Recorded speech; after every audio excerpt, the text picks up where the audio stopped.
uncertainty among Wisconsin farmers as China raises tariffs on U.S. imports to 125%. The top U.S. farm export to China is soybeans. Fox 6's Ashley Sears shows us the impact right here on the Badger State.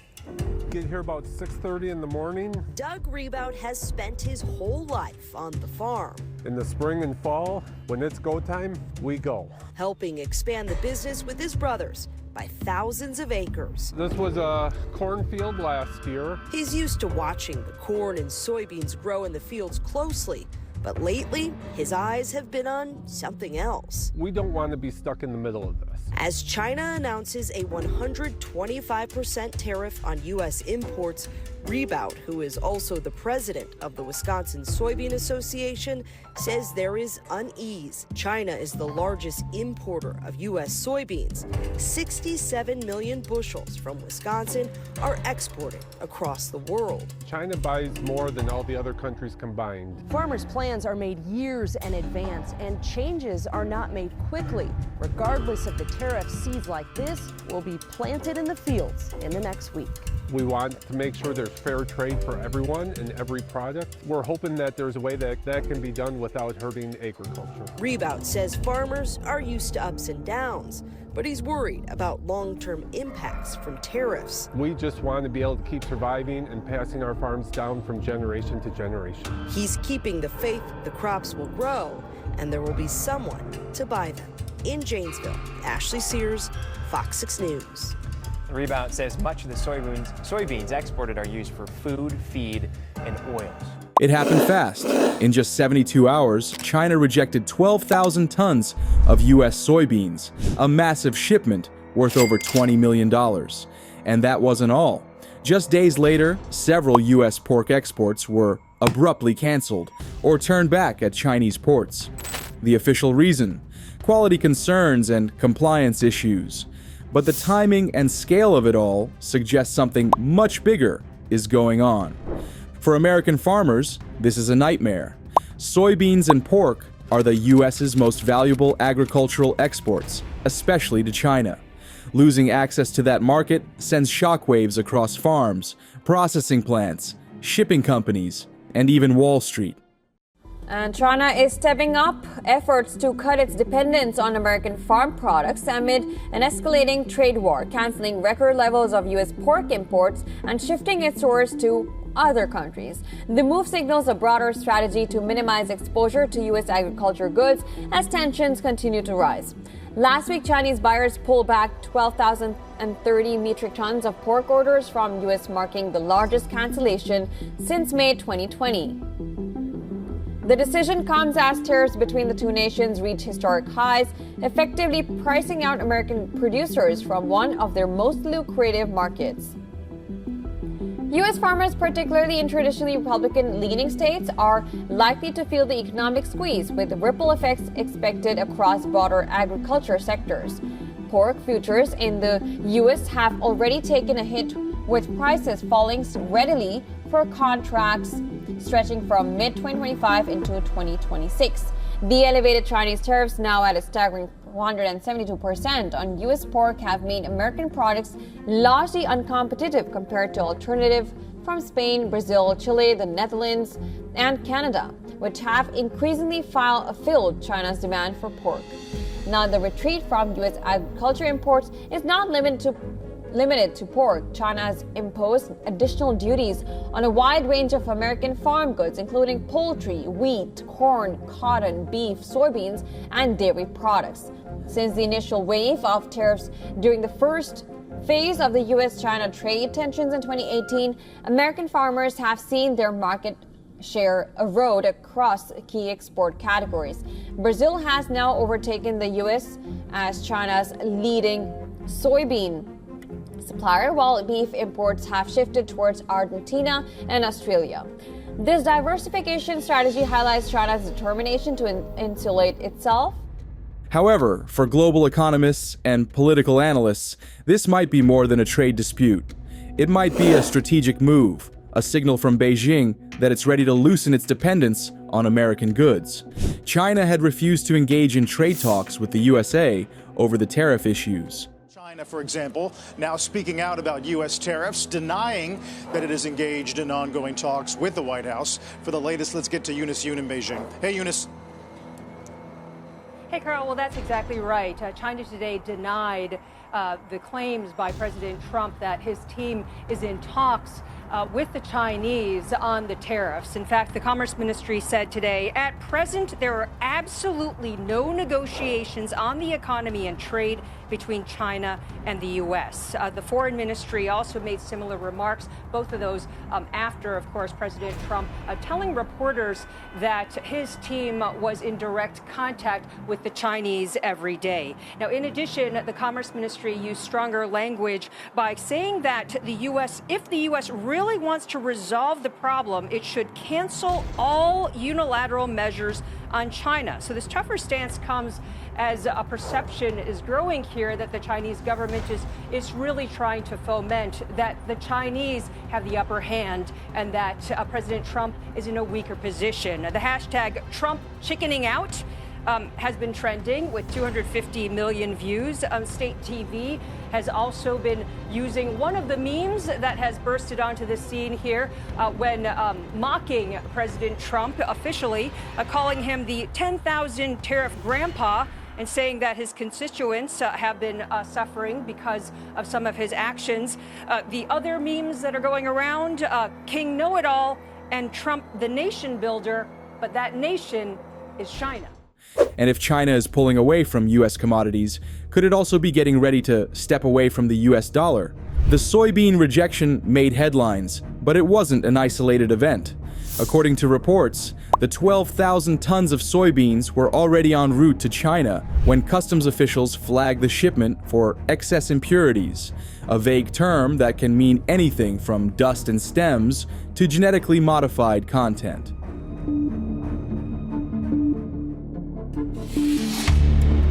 China is the world's largest importer of soybeans. USDA projects China will import a total of 109 million metric tons of soybeans in the 2024-25 marketing year to meet needs for their vast crush industry, which will solely consume 105 million tons. But can China reduce its dependence on U.S. soybeans, and can countries like Brazil meet China's needs? In 2023, China planned to reduce the share of soybean meal in animal feed from 14.5% to 13% by 2025.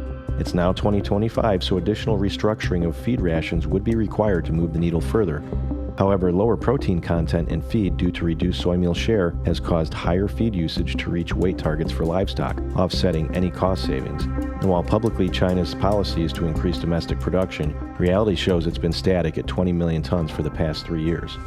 China has invested billions of dollars over the last 2 decades to improve Brazil's logistical infrastructure for export. However, Brazil's own domestic demand is climbing up 4 million tons or 7% from just 2 years ago.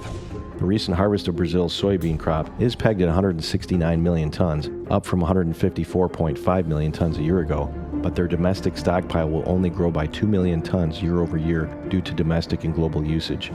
Anyone who has ever been involved in production agriculture will be quick to remind you, Mother Nature is in control when it comes to the size of a given season's crop.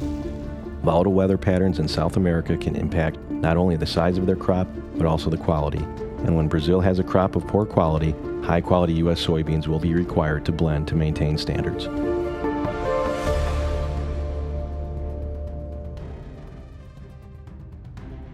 The ship was turned around and the cargo, now spoiled or severely delayed, is essentially worthless. Almost immediately after, China began canceling pork shipments from major U.S. suppliers. Several containers were stopped mid-route, citing labeling issues and biosecurity concerns. But again, the explanations felt more like technicalities than true concerns. These decisions didn't just impact 1 or 2 companies, they sent ripple effects through the entire American agricultural export sector.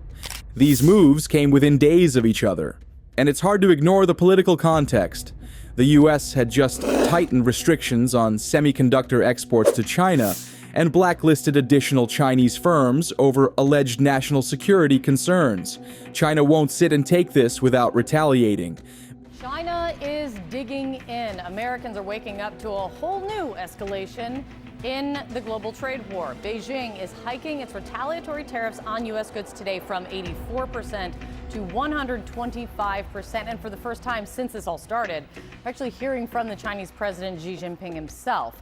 Xi's saying that his nation is, quote unquote, not afraid, and also warning, quote, there are no winners in a trade war, and going against the world will only lead to self-isolation. This after President Trump raised tariffs on Chinese goods even higher, 145% now, as we're all trying to keep track. The White House says they're waiting for China to pick up the phone.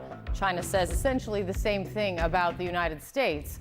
This very clearly showing what a tit for tat looks like, sending markets tumbling Thursday. But President Trump still optimistic when meeting with his cabinet. We think we're in very good shape. We think we're doing very well. Again, there'll be a transition cost and transition problems, but in the end, it's going to be a beautiful thing. Stock futures are right now up across the board. Let's see if they stay a beautiful thing today. But what is concerning investors a lot right at the moment, the U.S. dollar falling to its weakest level against the euro in 3 years. Many analysts believe these agricultural rejections weren't random. They were retaliation. Instead of raising tariffs or making dramatic diplomatic statements, China quietly hit the U.S. where it hurts, its farmers and exporters. At first glance, this might seem like a standard trade skirmish, but there's a deeper reason soybeans and pork were targeted, and it has everything to do with leverage. This is impacting industries in both countries.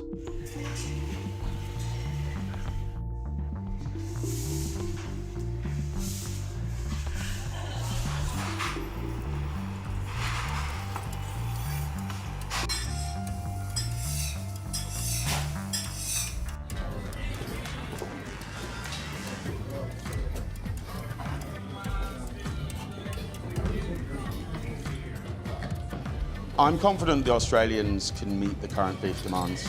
I mean, China's a big market for them. They haven't been able to enter for a while. There was a lot of tariffs previously. So it's almost like the US and Australia have switched in that way.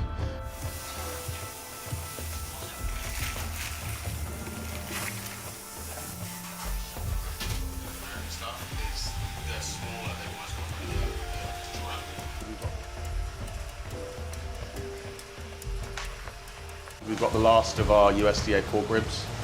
We've got a couple of tons left. Once those go, we can't find any more pork ribs on the market, so we're switching to Canadian, which we're still happy with.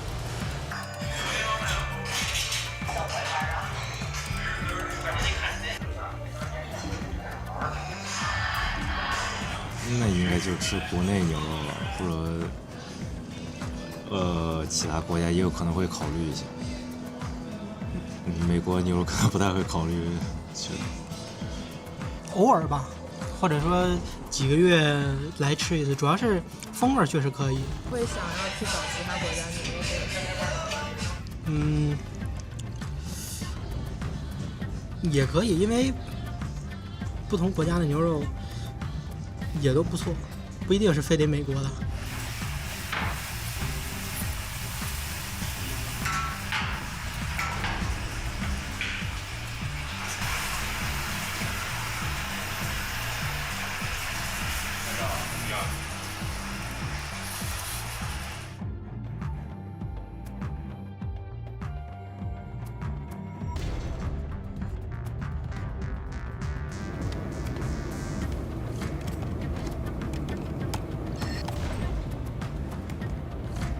would say that more than 80% of US-China trade is being hit by mutual tariffs, and that is only going to deepen the decoupling between. Soybeans and pork may not seem like geopolitical weapons, but in the global trade world, they most certainly are. Let's begin with soybeans. China has been the single largest purchaser of US soybeans for years, importing tens of millions of tons every year. These soybeans are essential to feed China's enormous livestock herd, particularly pigs. They're turned into food products such as soybean oil and soy food, consumed in everything from tofu to ketchup. There have been times when China has bought as much as 60% of the total US soybeans exported, which is how entwined the alliance was. This boycott will have bad impacts on the U.S. soybean industry.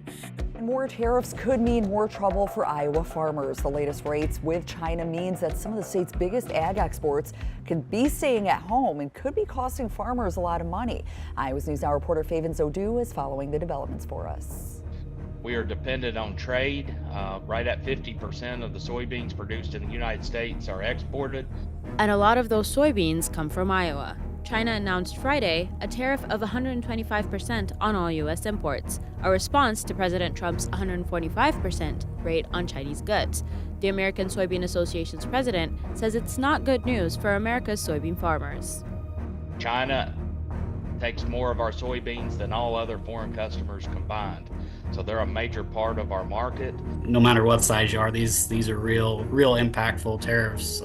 Trent Kuhn is a lifelong farmer from Walker, and he's worried about what the future holds too. No matter what size you are. So we need China to come to the table, and that's for the politicians to figure out, of course, but they were our number one buyer for quite a long time.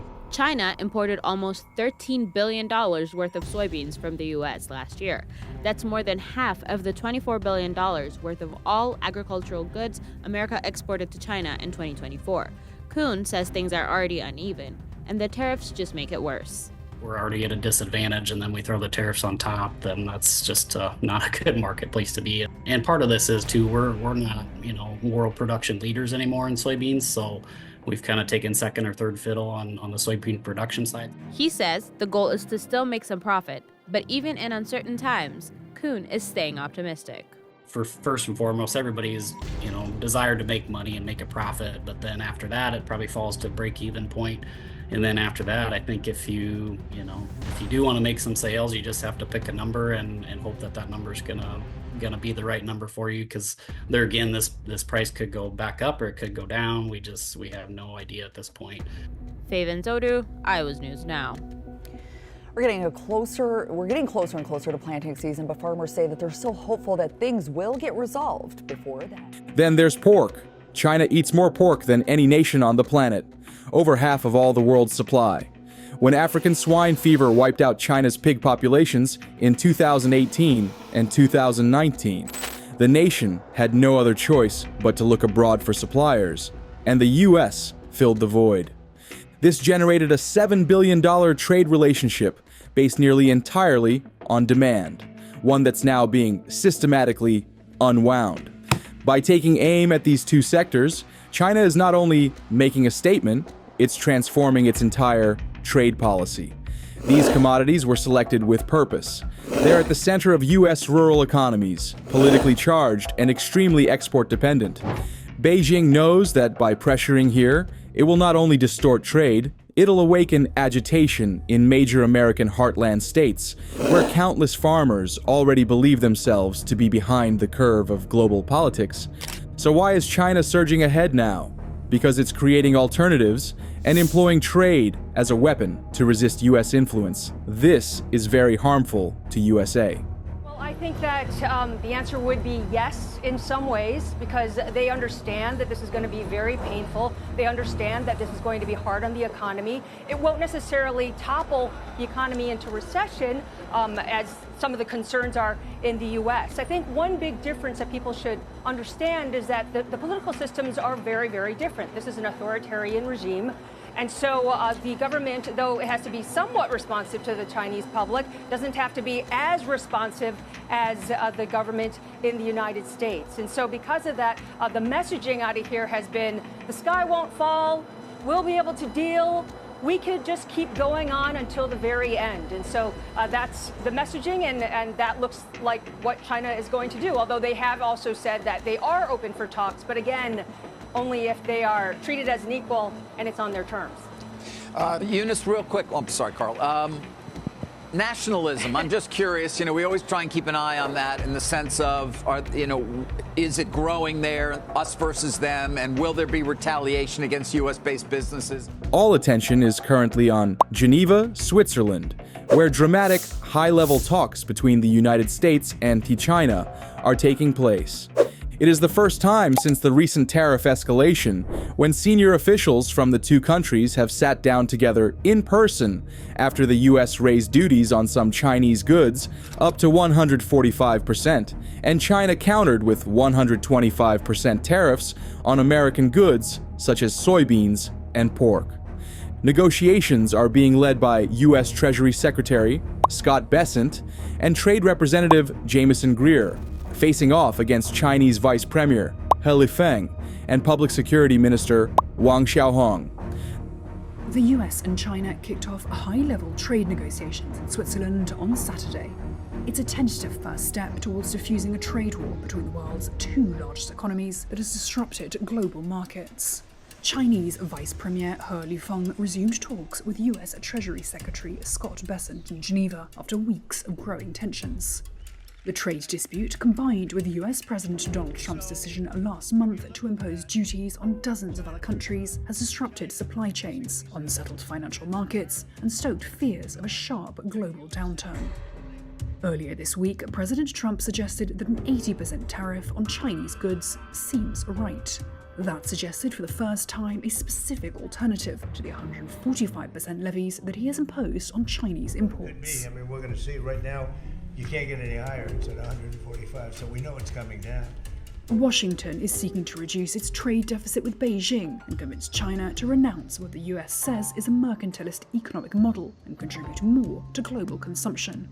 Beijing has pushed back against what it sees as external interference. It has also retaliated with 125% tariffs and said it would not bow down to imperialists and bullies. It wants Washington to lower tariffs, clarify what it wants China to buy more of, and treat it as an equal on the world stage. But with distrust running high, both sides have been keen not to appear weak, and economic analysts have low expectations of a breakthrough. While Trump has suggested the discussions were initiated by China, Beijing said the US requested them, and that China's policy of opposing US tariffs had not changed. China could be looking for the same 90-day waiver on tariffs that Washington has given other countries. Any kind of tariff reduction and follow-up talks would be seen as positive by investors. The fact that China's chief public security official is at the table shows the wider stakes of the negotiations, which go beyond soy and pork. It's about the deeper issues of fentanyl smuggling, tech controls, and strategic leverage. President Trump has hinted at lowering tariffs, perhaps to 80% or even 34%, if China makes substantive progress on both trade balance and enforcement in the case of synthetic drugs. China, meanwhile, is domestically pressured by manufacturers and agricultural importers, and would like the US to scrap all current tariffs. Some insiders think China might leverage its rare earth mineral control as a bargaining tool. While a grand bargain isn't likely to happen right now, that the two have sat down and agreed to meet again is an indication of the easing of tensions. For financial markets, exporters, and farmers, even a compromise would be a welcome sign. Who really has leverage? Let's turn back to President Trump's trade war ahead of key negotiations between Beijing and Washington. We're joined now by an expert in U.S.-China diplomacy, former U.S. ambassador to China, and former Commerce Secretary Gary Locke. Ambassador, great to have you with us. Thank you so much. My pleasure. Just this morning, the president was tweeting, or I should say posting on Truth Social, quite a bit about this upcoming meeting between U.S. officials and Chinese officials. And he wrote, 80% tariff on China seems right. Up to Scott B., referring to his Treasury Secretary. What do you make of President Trump saying he's ready to drop China's tariffs by almost half before these talks even start? Well, it's important that there be movement between the two sides. Both countries, the consumers and the workers, are being affected, and their livelihood is being jeopardized. And so we really need to try to get these tariffs down to zero, quite frankly, because even 80% tariffs will have a huge impact on the day-to-day lives of consumers. It's going to make things so much more expensive, because if an item costs $20, if Costco has to pay $20 or Target has to pay something like $20, an 80% tariff is going to make that item almost $40. And you know that these companies, whether Target, Walmart, Costco, Home Depot, will simply pass those added costs on to the consumer. Already we're seeing ships coming from China half empty, containers half empty, And American companies that are stocking up and getting ready, let's say for the Christmas holidays, are going to find themselves without product to put on the shelves. In the meantime, Switzerland is taking the chance to advance its agenda in trade with both superpowers. Whatever emerges from these negotiations, one thing is certain. This is not simply a trade disagreement, it's a wider rebalancing of the way two of the world's biggest economies interact. And everyone is watching. So, whether it's soybeans, pork, or the dollar itself, this trade clash is bigger than just exports. It's about control, influence, and the future of the global economy. We'll be watching how these talks unfold, and what it means for everyday people on both sides of the world. If you found this breakdown helpful, give it a like, it really helps the channel. And if you want more clear, no-fluff updates on global events that actually affect your life, hit that subscribe button. Thanks for watching, and we'll catch you in the next one.